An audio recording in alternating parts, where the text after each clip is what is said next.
না না, আমি তো বলেইছিলাম বিয়েটা মন্দিরে হোক। না না, আমার নাতনির বিয়ে তো মন্দিরে হবে না। বাচ্চা যখন বলেছে বাড়িতে হবে তখন বাড়িতেই হবে।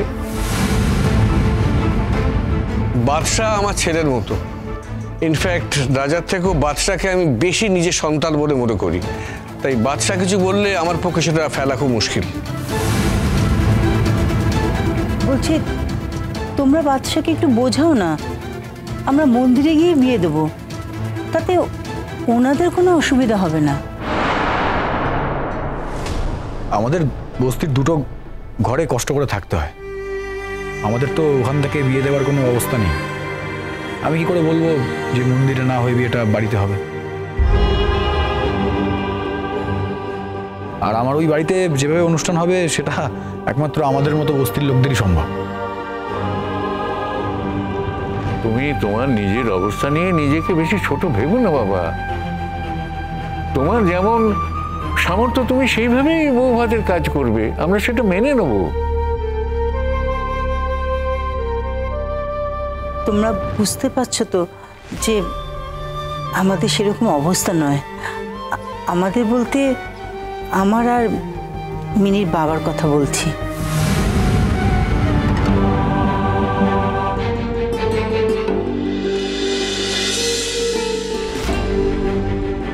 বড় মা, একটু শুনবে এদিকে?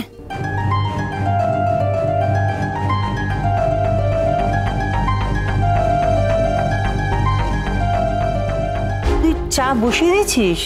হ্যাঁ বড় মা, বসিয়ে দিয়েছি, এক্ষুনি আনছি। বড় মা একটু শুনবে? ও এখানে কি করছে? ও আমাকে সকাল থেকে কাজে সাহায্য করছে। কেন মেজো ঠাকুরপো, তুমি জানো না ও এই বাড়িতে কি কাজ করে?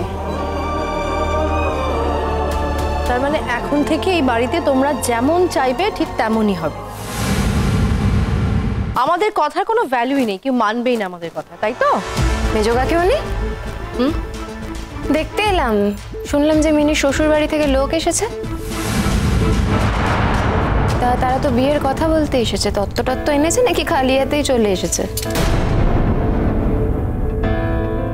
মা, মিনির দাদার বৌদি। জাহ্নবী, তুমিও পারো বটে। বস্তির লোকেদের কাছ থেকে তুমি তত্ত্ব আশা করছো? না না, দেখো না, কয়েকটা ছোট ছোট ফল আর একটা মিষ্টির প্যাকেটও এনেছে ছোট মতন। সব মিলিয়ে 500 টাকা হবে হয়তো। রাজা, নাথ বউ, ওরা আমাদের অতিথি, ওদের এভাবে অসম্মান করার অধিকার তোমাদের নেই। আমাদের শুধু শুধু অপমান করে লাভ নেই। আমার মনে হয় মানুষের অভাবকে উপহাস করাটা ঠিক নয়। তুমি হয়তো নিজেকে বড়লোক ভাবছো, কিন্তু তোমার থেকেও তো অনেক বড় লোক আছে। তারা যদি তোমাকে উপহাস করে তাহলে কি তোমার ভালো লাগবে? আপনার সাথে তো আমার আলাপ পরিচয় নেই, আমি আপনার সাথে কথাও বলছি না। আমি আমার মেজো কাকিমণির সাথে কথা বলছি।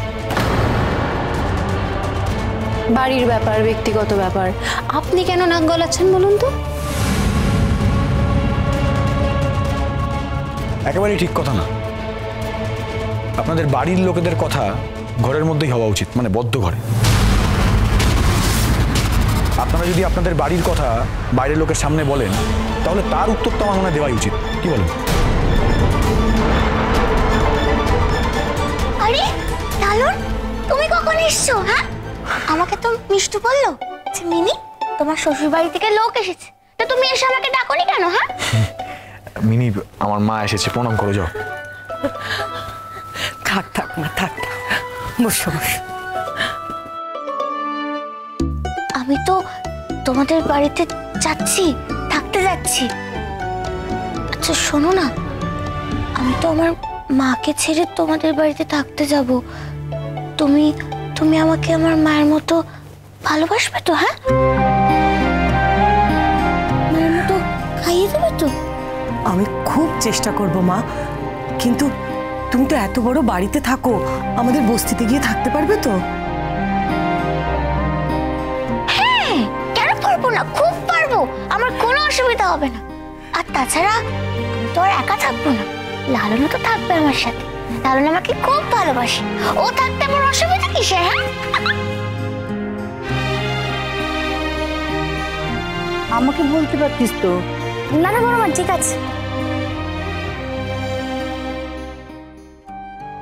তারা এখানে জাহ্নবী, দেখো তো মা কোথায় আছেন, একটু ডেকে আনো তো। ঠাম্মির পুজো হয়ে গেছে, এক্ষুনি চলে আসবে। আপনি বলুন, কিছু বলবেন আমাদের? এই কথাই বলবো, আমাদের বাড়ির অবস্থা তো খুব ভালো নয়, সবটাই আমার ছেলের ওপরে। আমার একটা মেয়েও রয়েছে। আমাদের ঘরে মিনি আসছে ঠিকই, কিন্তু আমরা যে খুব যত্ন করতে পারবো তা কিন্তু নয়। সাধারণভাবে ডাল ভাত খেয়েই থাকতে হবে। ও কিন্তু ডাল ভাত খেতে খুব ভালোবাসে। ওকে শুধু একটু ভালোবাসা যত্ন করতে হবে, তাতেই ও খুশি। হ্যাঁ, রেশনটা একটু শুধু বেশি লাগবে, একটু বেশি খায় তো।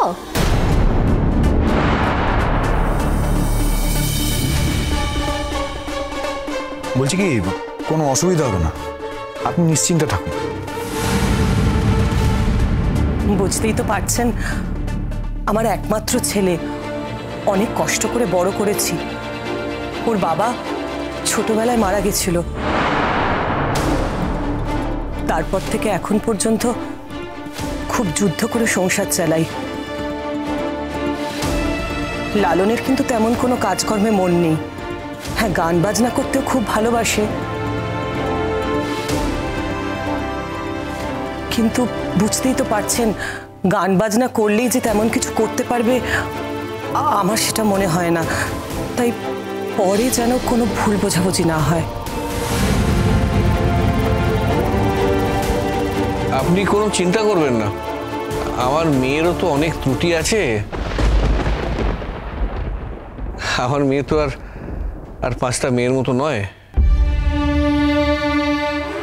তবু যে লালন সবকিছু জেনে ওকে বিয়ে করতে রাজি হয়েছে, এটাই তো আমরা কৃতজ্ঞ।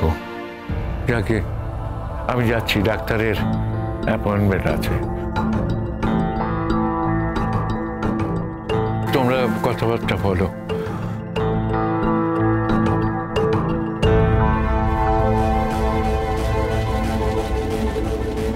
আচ্ছা তুমি কি বলো তো, তুমি কি এখানে এই কথাগুলো শুনবে বলে দাঁড়িয়ে আছো? আমি শুধু একটা কথাই বলতে চাই,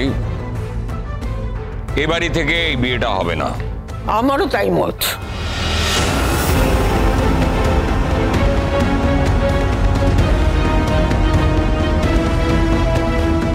বড় বৌমা, কিছু মনে করো না, এত বড় একটা সিদ্ধান্ত যখন তোমরা নিয়েছো, তখন আমিও তোমাদের সাফ সাফ বলে দিচ্ছি, তোমরা এই বাড়ি থেকে মিনির বিয়ে দিতে পারবে না।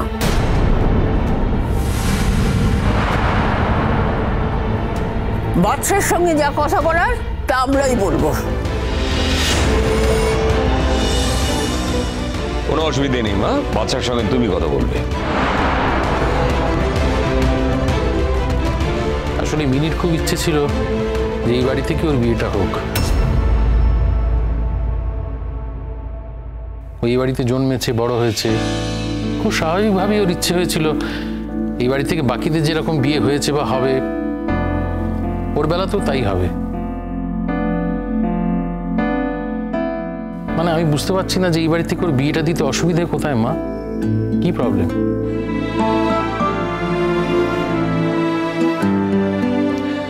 মা শোনো, সেরকম উপযুক্ত পাত্র হলে এ বাড়ি থেকেই বিয়ে দিতাম। মিনি, তুমি একদম চিন্তা করো না। তোমার বিয়ে একটা বাড়ি থেকেই হবে।